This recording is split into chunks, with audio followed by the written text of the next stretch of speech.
এদেশে যদি জামাত ক্ষমতায় আসে, জীবনে আসতে পারবে না, ঠিক আছে, ওই চিন্তাভাবনা বাদ দেই, কিন্তু তারা আওয়ামী লীগকে প্রতিষ্ঠিত করবে। কারণ হচ্ছে জামাতের শতকরা 70% লোক ছিল ছাত্রলীগের, আবার ছাত্রলীগের 70% লোক এখন জামাতে ঢুকে গেছে। আবার জামাতের মনে করেন এই এই যে দেখেন আপনি, এই আওয়ামী লীগের বিরুদ্ধে এতগুলো মামলা হয়েছে, কারা দিছে? ছাত্ররা দিছে না তো বিএনপি দিছে। জামাত কটা মামলা দিছে? একটা মামলাও দেয় নাই। কারণ এরা আওয়ামী লীগের বোর্ডে যদি এরা লজ্জা লজ্জা লজ্জা নেই, এরা বেহায়া। জামাতের আমি একদম জাত বেহায়া ভাই।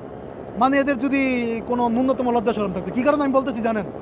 আপনি দেখেন এই যে 2000 ছাত্র জনতা গণহত্যা করলো, আতিকের মতো ছেলে হাত হারাইলো, আরও কত ছেলে জীবন হারাইছে, হ্যাঁ, কেউ চোখ হারাইছে, কেউ চেহারা দেখলাম যে বিকৃত অবস্থা হয়ে গেছে।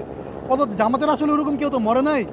এই কারণে ওদের আসলে ন্যূনতম লজ্জা নেই। এই জামাত দেখেন এই আওয়ামী লীগকে প্রতিষ্ঠিত করার জন্য, আর জামাতের আমি নাকি আওয়ামী লীগকে মাফ করে দিচ্ছি। এই বেটা, তুই কে আওয়ামী লীগের মাফ করার? আমার ভাই মারা গেছে, আমি জানি যে তার মায়ের কষ্ট কি, যা স্বজন গেছে সে জানে কেমন। এই